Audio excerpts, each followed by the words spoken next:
नमस्कार दोस्तों, हम फिर से लेकर आ चुके हैं आप लोगों के लिए सुबह की सभी ताज़ा और बड़ी खबरें। फटाफट अंदाज में एक एक कर बताएंगे आपको आज देश और दुनिया से क्या बड़ी खबरें निकल कर सामने आ रही हैं। लेकिन उससे पहले दोस्तों एक नजर डालेंगे सुर्खियों पर। प्रधानमंत्री नरेंद्र मोदी के ऊपर गरजे राहुल गांधी, बोले प्रधानमंत्री को संविधान से दिक्कत, प्रधानमंत्री चाहते हैं संविधान बदलना। वहीं पर अगली बड़ी खबर में हम आपको बताएंगे दोस्तों, दरअसल आपको बताते चले प्रधानमंत्री नरेंद्र मोदी के खिलाफ विपक्ष ने खोला मोर्चा। बोले 5 दिन तक नहीं सुनेंगे मोदी चालीसा, सुनाएंगे अपने मुद्दे, वो जो मुद्दे अधूरे रह गए थे अब उसको इस विशेष सत्र में उठाएंगे। हम बताएंगे इसमें कौन कौन से मुद्दे हैं, मणिपुर से लेकर तो तमाम मुद्दे। वहीं पर अगली बड़ी खबर में हम आपको बताएंगे प्रधानमंत्री नरेंद्र मोदी के ऊपर जमकर गरजे संजय रावत, बोले आपको किसने अधिकार दिया देश के संविधान से खेलने का, आप नाम कैसे बदल सकते हो देश का। वहीं पर अगली बड़ी खबर में हम आपको बताएंगे दोस्तों कपिल सिब्बल फिर से हो सकते हैं कांग्रेस में शामिल। कपिल सिब्बल ने छोड़ दी थी कांग्रेस, लेकिन वो किसी पार्टी में शामिल नहीं हुए थे। हालांकि सपा ने उनको राज्यसभा भेजा था। बताएंगे आज तक पार्टी से निकलने के बावजूद भी उन्होंने क्यों कांग्रेस की बुराई कभी नहीं की, क्योंकि उनकी विचारधारा दोस्तों आज भी वही है।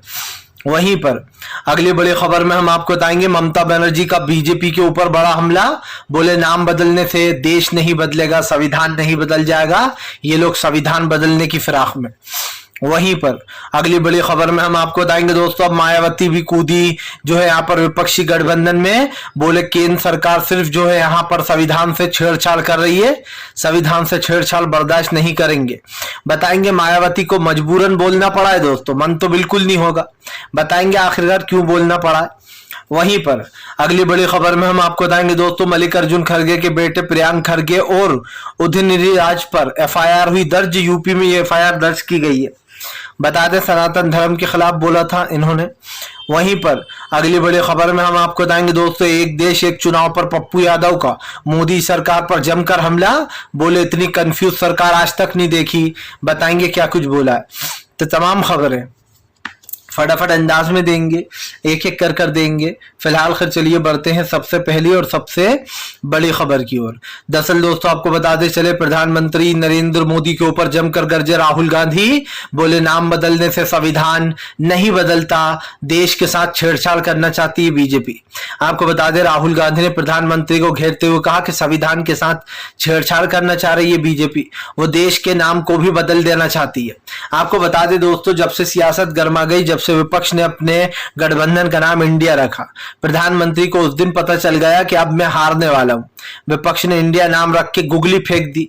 अब ऐसी गुगली फेंकी विपक्ष ने कि प्रधानमंत्री सोच में पड़ गए, आखिर अब करूं तो क्या करूं। प्रधानमंत्री ने सोची कि एक चाल चलता हूं, क्यों ना इंडिया को भारत कहूं मैं। जबकि दोस्तों आप समझिए एक ही सिक्के के दो पहलू हैं दोनों, इंडिया भारत अलग अलग तो है नहीं, लेकिन मोदी सरकार के हिसाब से वो एक नया भारत बना रहा है। इसीलिए आए दिन दोस्तों इस तरीके के शगुफे छोड़ते रहते हैं।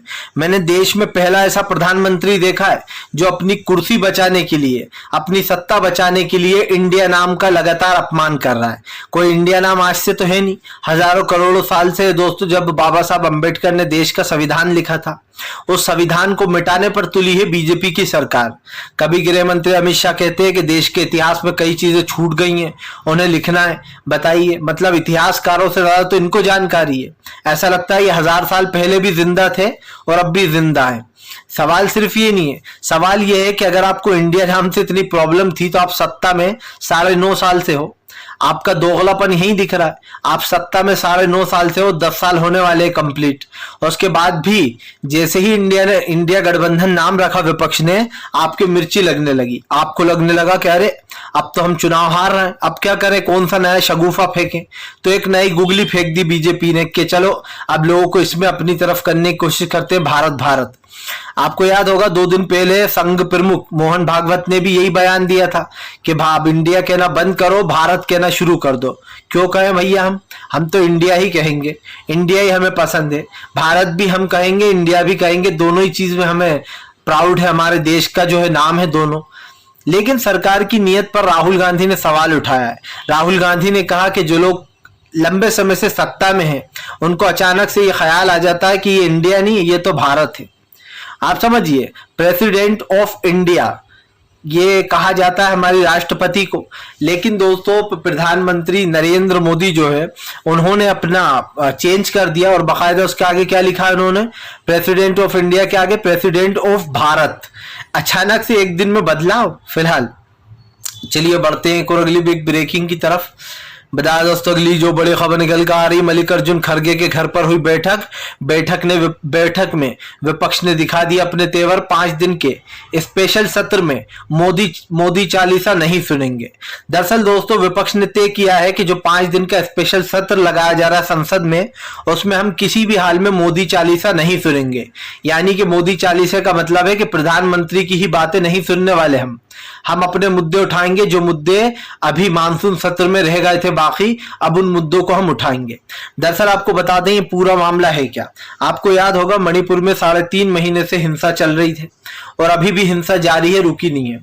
अब लंबा समय हो चुका है, लेकिन उस विशेष सत्र में प्रधानमंत्री ने मानसून सत्र में विपक्ष को अपने मुद्दे नहीं उठाने दिए। ना महंगाई पर बात हुई, ना गरीबी पर चर्चा हुई संसद में, और ना ही मणिपुर पर चर्चा हुई। अब विपक्ष ने मोदी सरकार को अल्टीमेट दिया है कि वो 5 दिन के स्पेशल सत्र में अपने मुद्दे उठाना चाहते हैं जो सत्र में रह गए थे। आपको बता दें विपक्ष ने साफ कहा है कि हम 5 दिन तक मोदी चालीसा नहीं सुनेंगे, क्योंकि जाहिर सी बात है दोस्तों सरकार इसमें 10 बिल लेकर आ रही है और इन 10 बिलों को पास कराया जाएगा।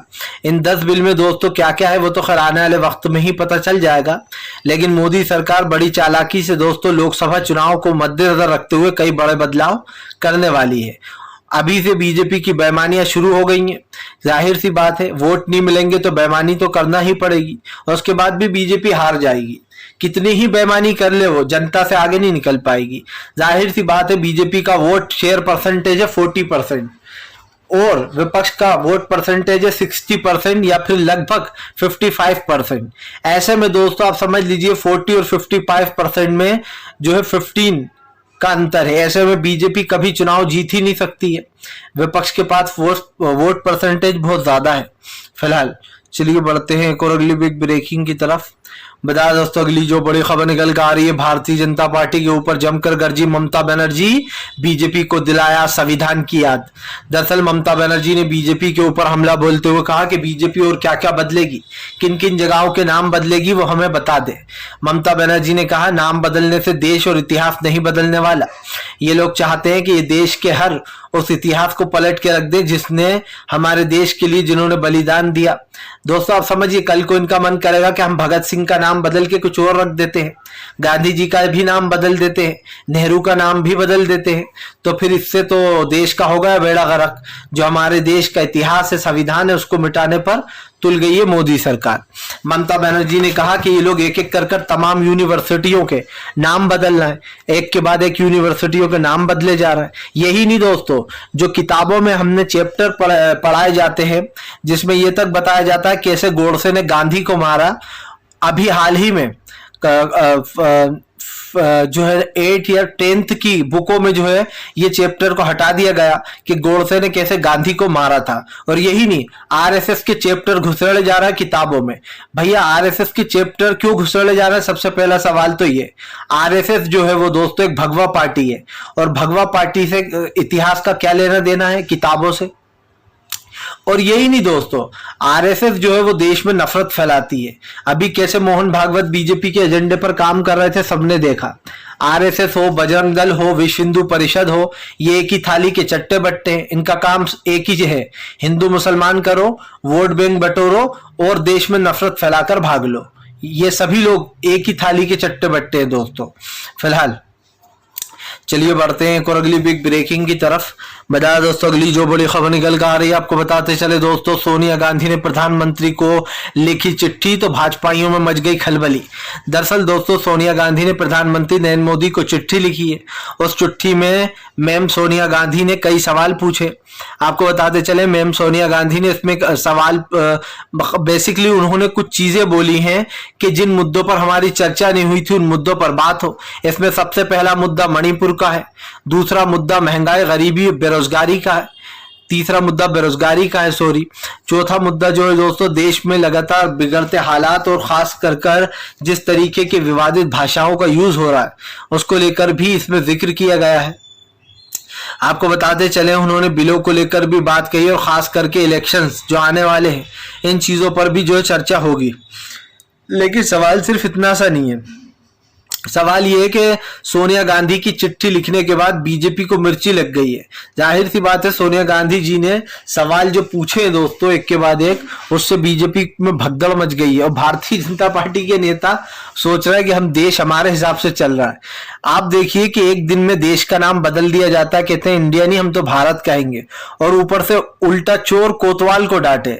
जो खेल मंत्री अनुराग ठाकुर है वो उल्टा विपक्ष से कह रहा है कि इनको मिर्ची लग गई है, हमने भारत नाम रख दिया था। अरे वाह बेटा, पहले से ही नाम जो है यहाँ पर भारत था देश का, पहले से ही नाम इंडिया था देश का, और ये कह रहा है कि अरे हमने तो जो है यहाँ पर वो रख दिया नाम भारत।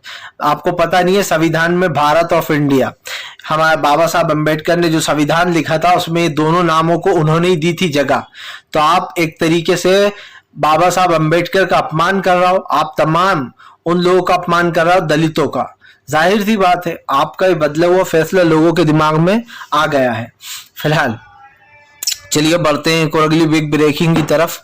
बता दोस्तों अगली जो बड़ी खबर निकल कर आ रही है, मायावती ने दोस्तों केंद्र सरकार पर साधा निशाना, मायावती ने बीजेपी को लिया आड़े हाथ। दरअसल दोस्तों आपको बताते चले मायावती ने बीजेपी को घेर लिया है।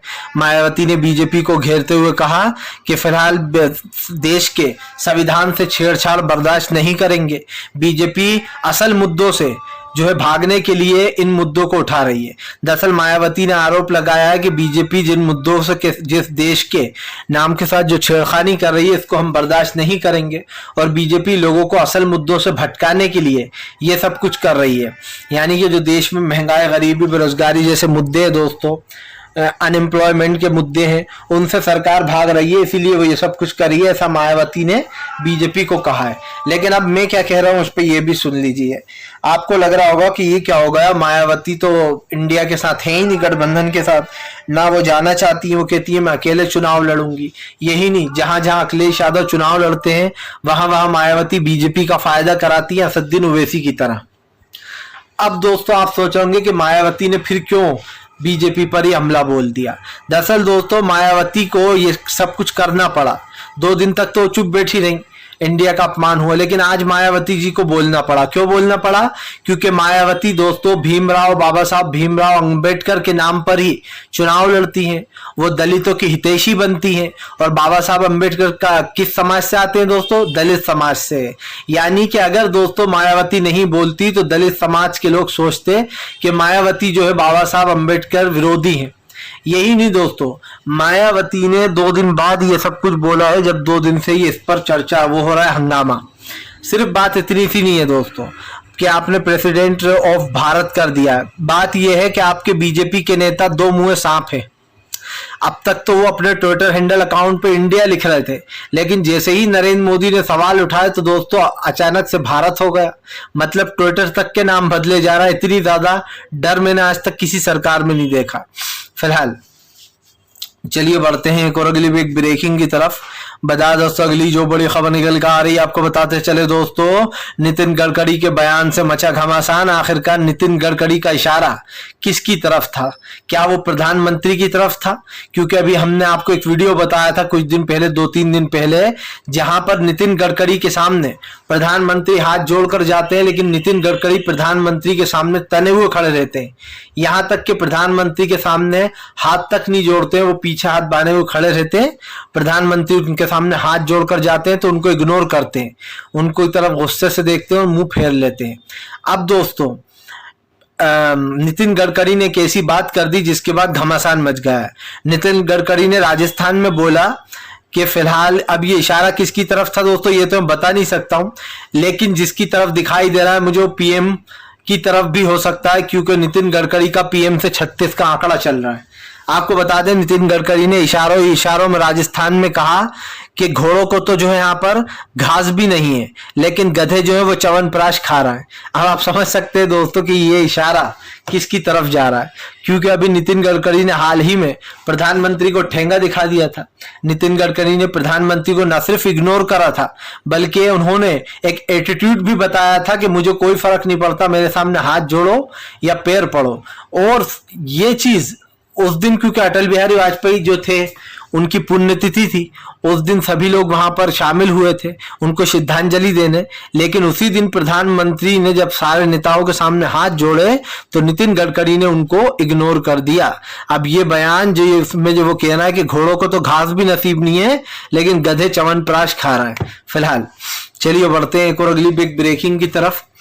बताया दोस्तों अगली जो बड़ी खबर निकल कर आ रही है आपको बताते चले दोस्तों, संजय रावत का प्रधानमंत्री नरेंद्र मोदी के ऊपर बड़ा हमला। बोले विपक्षी एकता से इतने डर गए मोदी जी कि अब वो अपना एक नया भारत बनाने में जुट गए हैं। दरअसल दोस्तों आपको बताते चले संजय रावत की बात कड़वी जरूर है लेकिन है 16 आने सच। संजय रावत ने प्रधानमंत्री को घेरते हुए कहा कि अब तक जो लोग इंडिया का यूज कर रहे थे बीजेपी फॉर इंडिया, इनके दोस्तों ट्विटर हैंडल अकाउंट पे लिखा है, यहां तक कि आधार कार्ड में दोस्तों लिखा है इंडिया गवर्नमेंट। यही नहीं दोस्तों, पैन कार्ड पर इंडिया गवर्नमेंट, तमाम चीजों पर इंडिया गवर्नमेंट लिखा है। बैंकों पर ले लीजिए दोस्तों, बैंक ऑफ इंडिया है ना, स्टेट बैंक ऑफ इंडिया। यही नहीं, नोटों पर भी यही लिखा हुआ है। सवाल ये उठता है आप हर जगह इंडिया नाम यूज कर रहा हो, आप उसे कहां कहां से हटाओगे और आप हटाओगे कैसे? उससे पहले आप खुद सत्ता से हट जाओगे। जब तक आप ये सब कुछ चेंज करने की सोचोगे तब तक तो जो है आप सत्ता से बाहर हो चुके होगे, बीजेपी सत्ता से बाहर जाकर रहेगी। यही नहीं, संजय रावत ने कहा कि देश का नाम बदलने का हक किसी को भी नहीं है, ये संविधान में नहीं है कि आप देश के नाम से छेड़खानी करें, लेकिन बीजेपी देश के नाम से भी छेड़खानी कर रही है। वैसे अगर आप मुझसे पूछे तो मुझे एक चीज बता दूं मैं आपको क्लियर कि बीजेपी कुछ भी कर सकती है दोस्तों, उसको देश के संविधान से कुछ लेना देना ही नहीं है। तो कम से कम ये तो विपक्ष को पता है कि बीजेपी कब क्या करेगी। विपक्ष ये भी जानता है कि बीजेपी एक ऐसी पार्टी है जिसको न देश से कुछ लेना है न देश के लोगों से लेना है, सिर्फ अपनी राजनीति चमकाना है। प्रधानमंत्री को इतना डर लग रहा है कि मैं सत्ता से चला गया तो क्या होगा, कैसे विदेश जाऊंगा, कैसे कहाँ घूमूंगा, कैसे रोज लाखों रुपए के कपड़े पहनूंगा, कौन सी गाड़ी में घूमूंगा, ये सारे ऐशो आराम छिन जाएंगे। और सारे ऐशो आराम छिन गए तो प्रधानमंत्री की जिंदगी तो बिल्कुल बेनूर हो जाएगी दोस्तों। बस इसीलिए विचारों में डर है। लेकिन अच्छे से अच्छे बड़े सा बड़ा राजा भी अपनी सियासत खो बैठा तो प्रधानमंत्री तो बहुत छोटी बिसात है। फिलहाल चलिए बढ़ते हैं एक और अगली बिग ब्रेकिंग की तरफ। बताया दोस्तों अगली जो बड़ी खबर निकल कर आ रही है आपको बताते चले दोस्तों, अरविंद केजरीवाल का बीजेपी के ऊपर बड़ा हमला। बोले मुझे तो डर है कहीं अब देश का नाम बीजेपी ना रख दिया जाए। दरअसल दोस्तों अरविंद केजरीवाल का कहना है कि बीजेपी हर जगह से नाम हटा रही है, अब मुझे डर लग रहा है कि देश का नाम कहीं वो बीजेपी ना रख दे। दरअसल दोस्तों ये पॉसिबल भी हो सकता है, बीजेपी वाले कहीं यूं ना कहने लगे कि देश का नाम बीजेपी है क्योंकि जाहिर सी बात है बीजेपी के नेताओं के हिसाब से देश के सबसे बड़े परम भक्त देशभक्त बीजेपी वाली हैं। बाकी जितने भी विपक्ष के नेता हैं वो हिंदू विरोधी हैं, वो देश विरोधी हैं, यहां तक कि वो आतंकवादी हैं। मतलब आप समझिए कैसे एक इंसान तमाम पार्टियों को देश विरोधी बता देता है, आतंकवादी बता देता है, यहां तक कि देश के खिलाफ तक बता दिया जाता है। लेकिन खुद के नेता आए दिन जिस तरीके की बयानबाजियां करते हैं दोस्तों, उनके ऊपर तो बीजेपी चुप बैठी रहती है, अपने नेताओं पर सवाल नहीं खड़े करते बनते। जाहिर सी बात है अगर अपने नेताओं पर सवाल उठा दिए तो भैया फिर क्या होगा, फिर तो जो है यहाँ पर भूचाल आ जाएगा बीजेपी में। बीजेपी वाले सोच रहे हैं कि चल क्या रहा है, आखिर हो क्या रहा है और क्यों हो रहा है, किस लिए हो रहा है। प्रधानमंत्री सिर्फ सत्ता हासिल करने के लिए ये कर रहा है। मैं लिख के दे सकता हूं आपको, प्रधानमंत्री कितने ही हाथ पैर मार लें, अगर वो ये साबित भी कर दे कि हम भारत ही है हमारा देश, भारत इंडिया हम हटा देते हैं, सबको अब यही बोलना पड़ेगा, दादागिरी करें सबसे, फिर भी वो क्या बिगाड़ लेंगे लोगों का दोस्तों, फिर भी वो हार जाएंगे। आप नाम के बल पर अगर चुनाव जीत जाते आप, तो आपने ऐसे बजरंग बली का मुद्दा कर्नाटक में उठाया, लेकिन क्या हुआ, आप हार गए। वहां पर तो कर्नाटक में आपने बजरंग बली का मुद्दा उठाकर लोगों को भड़काने की कोशिश की कि बीजेपी तो जो है कांग्रेस बजरंग बली विरोधी है, वो बजरंग दल को बैन कर रही है। लेकिन हुआ क्या दोस्तों, बीजेपी को जो है अपने कदम पीछे लेने पड़े और साफ दिखाई दे रहा है बीजेपी जो है दोस्तों वो कहीं ना कहीं डर के साए में है कि 2024 के बाद हम सत्ता में नहीं रहेंगे। फिलहाल अगर आपको हमारा वीडियो अच्छा लगे तो इसको लाइक कीजिए, चैनल